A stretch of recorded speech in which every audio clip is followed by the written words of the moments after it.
प्यारे बच्चों नमस्कार, स्वागत है आपका आपके इस यूट्यूब चैनल संतोष क्लासेस में। बच्चों पिछली वीडियो में हमने प्रश्नावली 2.2 के प्रश्न नंबर 1, 2, 3 हल कर लिया था। आज की वीडियो में आपको प्रश्न नंबर 4, 5, 6 3 प्रश्नों को कंप्लीट कराऊंगा। ठीक है बच्चों, तो बिना बातचीत की स्टार्ट करते हैं प्रश्न नंबर 4 से। देखिए, पुनः से प्रश्न को पढ़ेंगे। वही सेम प्रश्न दिया है। निम्न द्विघात बहुपद के शून्य ज्ञात कीजिए और शून्य तथा गुणांकों के बीच संबंध की सत्यता की जांच कीजिए। तो प्रश्न नंबर 4 है 4u² प्लस 8u। यहाँ पर ध्यान से देखने पर मिलेगा, आपका पहला पद दिया है, दूसरा पद है, यहाँ पर अचर पद नहीं है, तो आप यहाँ से डायरेक्ट कॉमन लेकर के इसको हल करेंगे। दोनों में से कॉमन निकालें, कॉमन आएगा आपका 4u आ जाएगा। तो इधर से भी 4 आ जाएगा, इधर से भी आ जाएगा, क्योंकि 4 से दोनों साइड भाग चला जाएगा। u भी कॉमन आ जाएगा क्योंकि u भी दोनों साइड है। कॉमन किसको लेते हैं? जो दोनों पक्ष में हो। तो 4u कॉमन निकाला, यहाँ से आपका बचेगा 1u, क्योंकि 4 है ये बाहर आ जाएगा। यहाँ पर 2u होने के कारण एक इधर बचेगा और एक यहाँ पर आ जाएगा आपका। 4 दूनी 8, 2 बार भाग चला जाएगा, u नहीं बचेगा क्योंकि u ये कहेगा इधर ले लिया अपन ने, तो यहाँ पे नहीं बचेगा। इसके बाद 0 बढ़ा लें यहाँ से, 4u बराबर, दोनों पक्षों में 0 करेंगे तो 4u के बराबर 0 और u प्लस 2 के बराबर में 0 आएगा।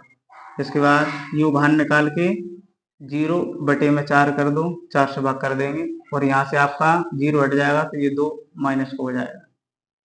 4 से भाग करें 0 में तो ये आपका आएगा 0, क्योंकि 4 से किसी भी संख्या से 0 में भाग करेंगे ना तो 0 आता है। ये आपका u बराबर माइनस को 2 ऐसे करेगा। ठीक है, यहाँ से ये अपन ने शून्य निकाल लिए। इसके बाद जांच करेंगे, तो मैं केवल यहाँ पर लिख रहा हूँ सत्यता की जांच। सत्यता की जांच आपको यहाँ से लिखना है, शून्य तथा गुणांकों के बीच संबंध की सत्यता की जांच।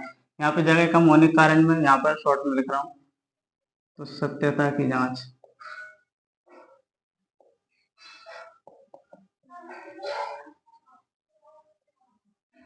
शून्यकों का योगफल।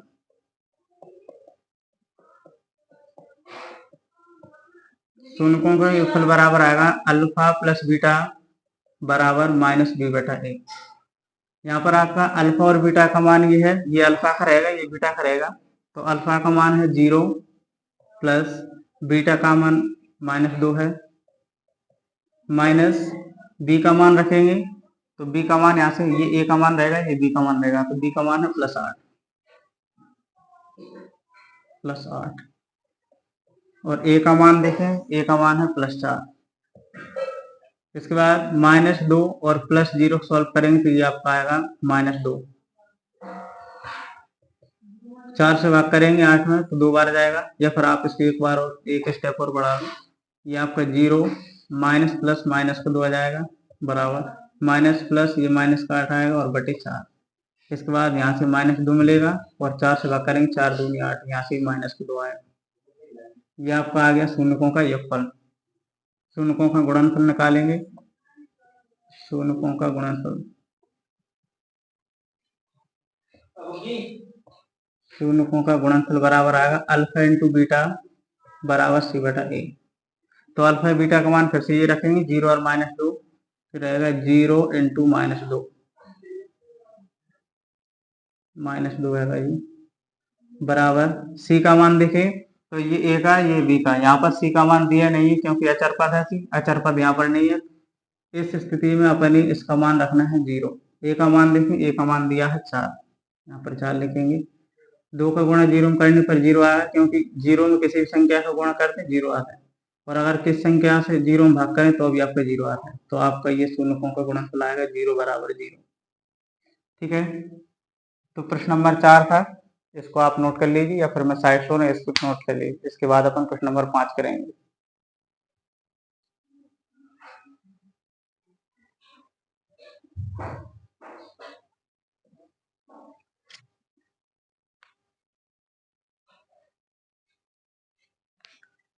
इसके बाद प्रश्न नंबर 5 करेंगे।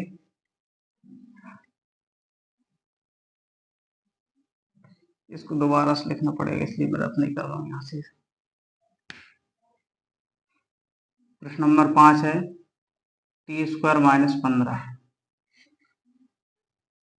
इससे पहले वाले प्रश्न को अभी अपन ने सॉल्व करा तो उसमें अचर पद नहीं दिया था, केवल ए और बी का मान दिया था। लेकिन इस वाले प्रश्न में देखेंगे तो ए का मान दिया है और अचर पद दिया है, इसमें बी का मान नहीं दिया। यहाँ से अपन कॉमन भी नहीं ले पाएंगे क्योंकि कॉमन लेने के लिए दोनों तरफ सेम चाहिए।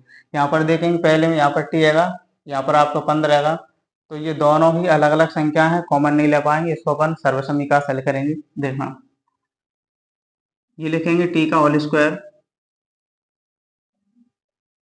माइनस 15 को लिख रहा हूं मैं √15 का होल स्क्वायर। इसको ऐसे लिख सकते हैं, √15 का होल स्क्वायर का मतलब है अगर अपन √15 को 2 बार सॉल्व करके देखें तो ये आएगा रूट के अंदर 225, और 225 किसका स्क्वायर है तो 15 का स्क्वायर है, ठीक है ना। तो इसको अपन 15 को √15 का स्क्वायर लिख सकते हैं, क्योंकि 2 बार गुणा करेंगे ना तो वापस से आपको 15 ही आएगा। यहाँ से सर्वसमीकरण लगाएंगे, ये ए का स्क्वायर हो जाएगा, ये बी का स्क्वायर हो जाएगा। तो इसके लिए मैं यहाँ पे साइड से लिख रहा हूँ सर्वसमीकरण को। कहाँ पे लिखें, यहीं पे लिख दे रहा हूँ नीचे। सर्वसमीकरण हो गया आपकी ए स्क्वायर माइनस बी स्क्वायर बराबर, ए स्क्वायर माइनस बी स्क्वायर का मतलब हुआ एक बार माइनस में लिखना और एक बार प्लस में लिखना। तो ये आपका ए माइनस बी, ए माइनस बी। आप इसको साइड में लिख लेना, यहाँ पर जगह कम होने के कारण मैंने नीचे लिख दिया। इसको दोबारा से उतार रहा हूँ मैं यहाँ पे, तो टी स्क्वायर और ये √15 के स्क्वायर। अब ये जो लिखा है टी स्क्वायर माइनस √15 के स्क्वायर, तो ये आपका इस वाले फॉर्म में लिखा है टी का होल स्क्वायर, मतलब ये का स्क्वायर आएगा, √15 का स्क्वायर बी का स्क्वायर है। अब अपन इसको एक बार प्लस एक बार माइनस लिख सकते हैं, तो इसको भी लिख सकते हैं। तो ये आएगा आपका टी माइनस √15 और एक बार लिखेंगे प्लस में तो टी प्लस का √15। दोनों पक्ष में जीरो करेंगे, फिर अलग अलग जीरो करेंगे तो टी माइनस √15 आएगा बराबर 0, और ये आपका टी प्लस √15। जीरो जब भी हटाएंगे ना तो प्लस वाली संख्या माइनस पहुंचेगी और माइनस वाली संख्या प्लस में। ये आपका प्लस में माइनस में लिखा है तो ये आपका प्लस में पहुंच जाएगा √15, जीरो हट जाएगा, और ये आपका प्लस का है तो ये माइनस पहुंच जाएगा, माइनस √15 आएगा, ठीक है। तो ये आपके शून्य क्या आ गए, √15 माइनस √15 और प्लस √15। अब इसकी सत्यता की जांच करेंगे तो फिर से शून्यकों के फल और शून्यकों के गुणनफल। तो अल्फा और बीटा, ये आपका अल्फा का मान रहेगा, ये बीटा का रहेगा। अल्फा की जगह पर रखेंगे अपन √15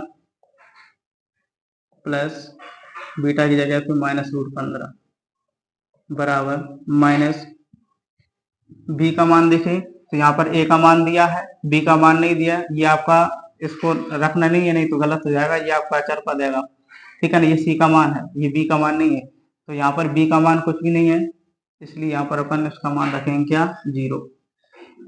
ए का मान देखें तो ए का मान आपका टी का स्क्वायर है, टी का स्क्वायर इसका गुणन कितना होगा, यहाँ पर इसका गुणांक होगा 1, क्योंकि देखो अगर अपन 1 का गुणा टी स्क्वायर में करेंगे ना तो वापस से टी स्क्वायर आएगा, इसलिए अपन कह सकते हैं कि टी स्क्वायर का गुणांक कुछ नहीं तो 1 होगा, ठीक है। यह आएगा √15 प्लस माइनस माइनस हो जाएगा, माइनस का √15 बराबर 1 से भाग करें 0 में तो आपका 0 आएगा, या फिर आप इसको एक बार और लिख दो, सॉल्व कर देंगे। प्लस माइनस का √15 सेम होने के कारण कट जाएगा, 0 आएगा। 1 से भाग करें 0 में तो भी आपका 0 आएगा। यहाँ पर माइनस प्लस के 0 कोई लेन देन नहीं, क्योंकि माइनस प्लस के 0 मान्य नहीं होता, यहाँ पर प्लस के 0 चलता है, ठीक है। इसके बाद में शून्यकों का गुणनफल देखेंगे तो अल्फा इंटू बीटा फिर से वही मान रखना है। अल्फा का मान आपका √15 होगा इंटू, और बीटा का मान माइनस √15 है,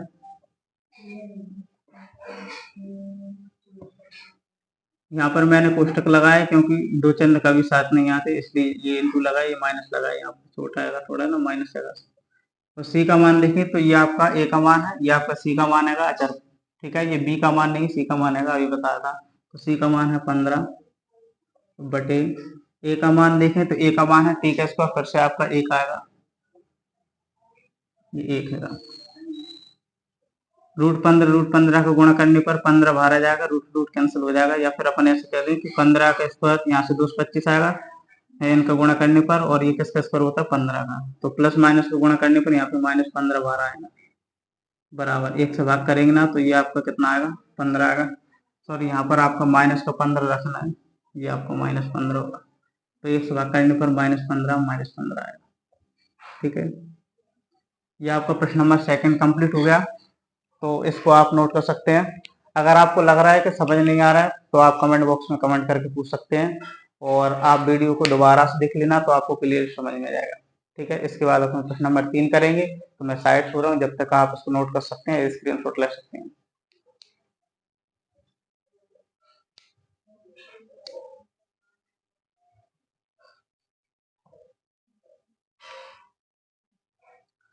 इसके बाद करते हैं प्रश्न नंबर 3, लास्ट में 6वां प्रश्न करेंगे, जो कि इस वीडियो का प्रश्न नंबर 3 होगा।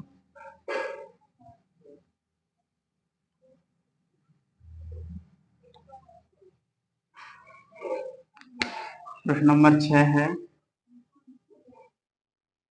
3x² - x - 4।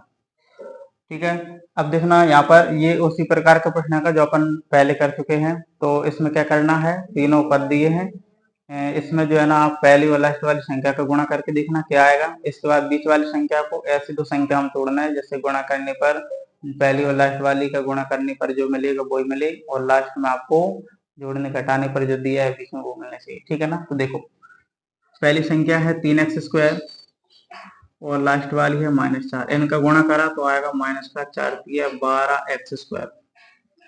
अब बीच वाली संख्या को तोड़कर लिखना, मतलब x आना चाहिए -x और गुणा करने पर -12x² आना चाहिए, तो संख्या होंगी आपकी -4x और +3x। इसको आप कैसे लिखोगे, -4x बड़ा होने के कारण यहाँ से आपका -1x बच जाएगा, और अगर इनका अपन गुणा करें -4x का और +3x का, तो आपका 4 × 12x² भी आ जाएगा माइनस का। ठीक है ना, तो संख्या होंगी कौन सी आपकी -4x और प्लस का 3x। तो यहाँ से इसको लिखेंगे 3x² माइनस 4x में से प्लस का 3x हटा देंगे। ठीक है, अब यहाँ से दो पक्ष हैं, दोनों में से कॉमन लेंगे। देखो इधर से आपका कॉमन आ जाएगा, एक x कॉमन आ जाएगा, केवल x कॉमन आएगा, तो ये आपका 3x बचेगा, और यहाँ से x बाहर चला गया तो केवल 4 बचेगा। इधर से कुछ नहीं तो एक कॉमन आएगा, और इधर आपका 3x - का 4 बचेगा। अब यहाँ से अकेले एक कॉमन क्यों, देखना इधर 3 है, 3 से भाग नहीं जाएगा क्योंकि ये 4 दोनों अलग अलग पद हैं, इसलिए यहाँ पर अपन कॉमन क्या लेंगे, केवल एक संख्या कॉमन आएगी। अब इसको साथ में लिखेंगे, x पर 1 को तो x प्लस का 1, और ये आपका 3x - का 4, 0 बढ़ाएंगे, दोनों के पक्ष में अलग अलग 0 करेंगे तो x + 1 = 0 और 3x - के 4 = 0। यहाँ से 0 हटाएंगे तो ये 1 माइनस में पहुंच जाएगा, और यहाँ से 0 हटाएंगे तो ये 4 प्लस में पहुंच जाएगा। तो इधर आपका x का मान 1 आ रहा है माइनस का, और x को बाहर निकाल के 4 के बटे में 3 कर देंगे। ठीक है बच्चों, यहाँ पर x y z के साथ में जो भी संख्या रहती है ना, तो ये गुणनफल के रूप में इसको अपन भाग में कर सकते हैं, x बाहर निकाल के 3 आपको बटे में पहुंच जाएगा। तो ये आपके शून्यक हैं इस वाले प्रश्न के, -1 और 4/3। इसके बाद फिर से वो जांच करेंगे, तो योगफल अल्फा आपका -1 है, प्लस और बीटा आपका 4/3 है, बराबर माइनस बी का मान देखेंगे तो ए और बी का मान माइनस का 1 होगा, -1, और ए का मान आपका 3 होगा। ठीक है, ये इसको सॉल्व करें, 3 का -1 में गुणा, 3 एकम 3 माइनस का 3 आएगा, प्लस 4 ऐसे कैसे रहेगा, और 3 भी ऐसे कैसे रहेगा, और माइनस माइनस प्लस का 1 आएगा बटे 3। यहाँ से 4 में से 3 गया तो 1/3 बराबर, ये भी आपका 1/3। ठीक है बच्चों, तो ये आपका योगफल हो गया। इसके बाद इसका गुणनफल करेंगे तो फिर से वही रखेंगे, अल्फा का मान -1 इंटू बीटा का मान 4/3। सी का मान देखें तो सी का मान आपका -4 है, और ए का मान है आपका प्लस का 3। तो यह -1 का 4 में गुणा करने पर माइनस का 4 एकम 4/3, और ये आपको माइनस का 4/3 है। ठीक है, तो ये आपका कंप्लीट हो गया। इसके बाद देखना, इन तीनों प्रश्नों को मैंने आज की वीडियो में कंप्लीट करा दिया। तो प्रश्नावली 2.2 के प्रश्न नंबर 1 के जो 6 प्रश्न दिए हैं वो इस प्रश्न के साथ कंप्लीट होते हैं। ठीक है बच्चों। तो आपको अगर लगता है कि कहीं पर समस्या आती है या हमें समझ नहीं आ रहा, तो आप कमेंट बॉक्स में कमेंट करके पूछ सकते हैं कि सर हमें यहाँ पे समस्या आती है, तो मैं दोबारा से आपको उसका सॉल्यूशन कुछ ना कुछ भेजूंगा। ठीक है बच्चों, तो आज के लिए इतना ही काफ़ी है। मिलते हैं नेक्स्ट वीडियो में नेक्स्ट प्रश्नों के साथ। तब तक के लिए थैंक यू सो मच।